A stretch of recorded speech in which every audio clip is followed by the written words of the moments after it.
Hey everyone, welcome to Tuesday Team Tips. This is Josh Hogenkamp down on the farm this weekend, visiting some family down in Lancaster, PA. And so if you hear some pigs and chickens in the background, those are just my friends for the week. They've been great, super cute. The kids have been loving them. It's been fantastic. So this week we're doing a little different. I actually have a question that came in that I wanted to answer, and this is the question from my friend. He asked, how do we encourage Gen Z and millennials to reach beyond their peers for mentorship? And I think that's an awesome, it just makes sense in a lot of ways. One is that they're very connected with their friends and peers, so they have a lot of conversations, but oftentimes those conversations don't reach around beyond their peers. And so that's a great question. Thanks for sharing that with us. And I think it comes down to two different steps that we can take. One is that we need to be approachable. Two is that we need to mentor people in mentorship relationships. Okay, what does that mean? Approachable. There's some basic things. Hey, we need to smile. We need to be friendly. We need to be just approachable people. It's very easy to be intimidated by leaders or people in positions above us, whether in age or just positions within an organization, whether it's a boss or a pastor or something like that. So here's a cool step.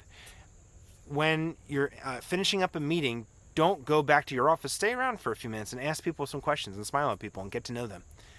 It's much less intimidating to connect with somebody that you're already surrounding a table with, rather than walking into their office to connect with you.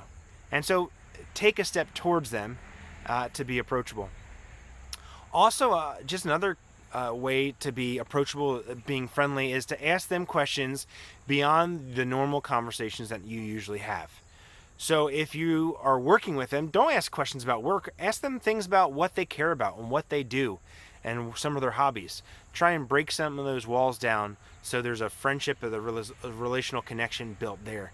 That relational connection is going to build trust, not break trust. It's going to build trust and break down some of those walls so that mentorship relationship can start. Okay, the second one is mentor people and what a mentorship relationship looks like. Sounds like I'm doing like double talk and it's like kind of a circle of conversation, but this is what I mean. Most people do not know what a healthy and productive mentorship relationship looks like. So help them along the way.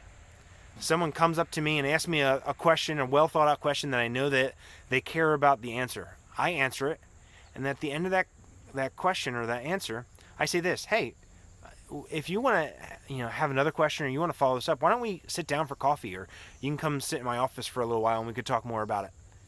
And then after that happens once or twice, and obviously they're being receptive and they want your feedback, and once you kind of connected and they trust you, or at least respect you, say, hey, would you want to sit down every other week and just kind of talk about life and talk about some of these questions that you have? I'd love to do that. Once they see that you are willing to make that step, they're going to jump at those opportunities. And so I have both people that are mentoring me and people I am mentoring, and that's somebody has to take initiation in the relationship, and you being the mentor is going to be really helpful for them.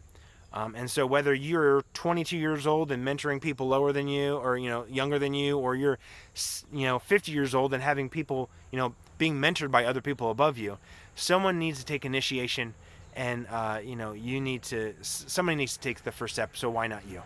Hopefully these tips of being approachable and mentoring in a mentorship relationship helps you out, and I hope you have a great week. Bye-bye.